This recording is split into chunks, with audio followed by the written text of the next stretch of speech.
Duty duties. Oh, I'm so glad to be here today. I got so much to talk to you about. Don't know where to start or what all to talk to you about because I've had so many people write me and telling me emails and things about what they're doing. But I want to talk a little more about that karma thing. So many people were kind of confused about karma. They said, well, I know in my last life I was this way or that way, and I did some things I'm not real proud of, and now I'm suffering for it. No, you're not. You don't have to suffer. Suffering is optional. If you want to suffer, you go ahead and suffer all you want. You can be as miserable as you want, or you could be as good as you want. You see, the whole idea of karma is it's an opportunity to make things better, to make them better. And that doesn't mean any suffering is going to make anything better. What it really means is that all you got to do is to make up your mind to live that spiritual life that we talk about all the time.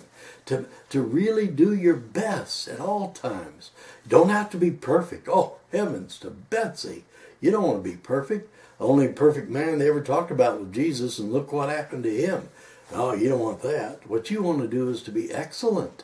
You want to do the best you can. And each time you do it, it'll get a little better, and a little better, and a little better. Well, again, we have to talk about all the things that we've been taught by that man. He said, if your adversary is giving you a problem, he says, agree with thine adversary quickly.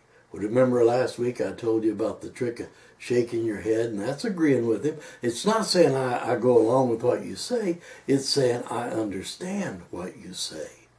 I understand it, but here's my viewpoint.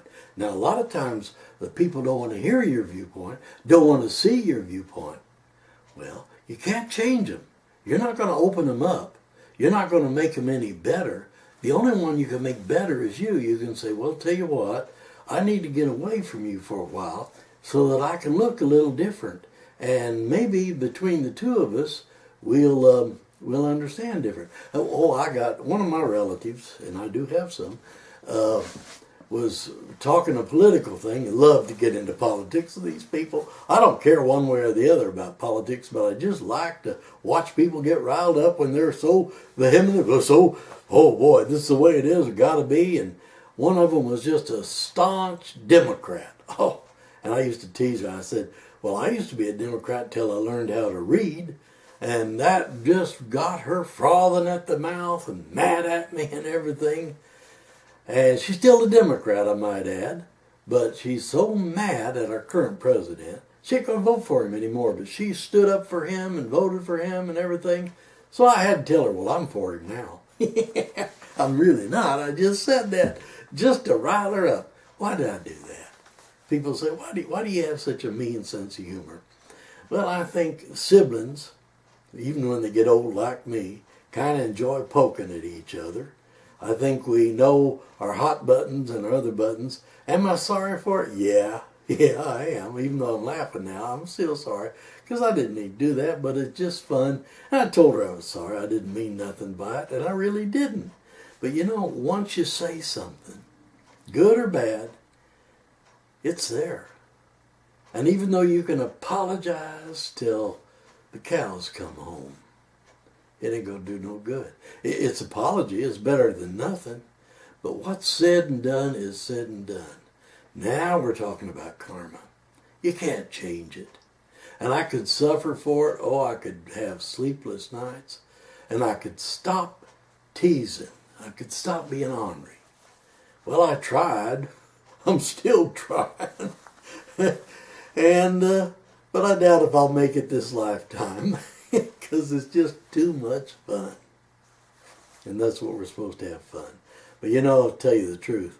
Bless her heart, she has a lot of fun doing that too. And it's the way it is. It's kind of a thing. But you don't take it all to heart. You don't make it like it's a personal thing or a vendetta or that you're looking for revenge. No. After all, that's God's business. That's not your business. Believe me, what goes around comes around. And that's the truth. And that's the way it is. So karma is the working of the law. Just do your best, live your best, and say to yourself, I want to put love in action. Oh, Tian over on Taunt, she has a saying, and I like it. She says, let's make Jesus proud. Well, let's do it, you and I. God bless y'all. I'm looking forward to talking to you next week.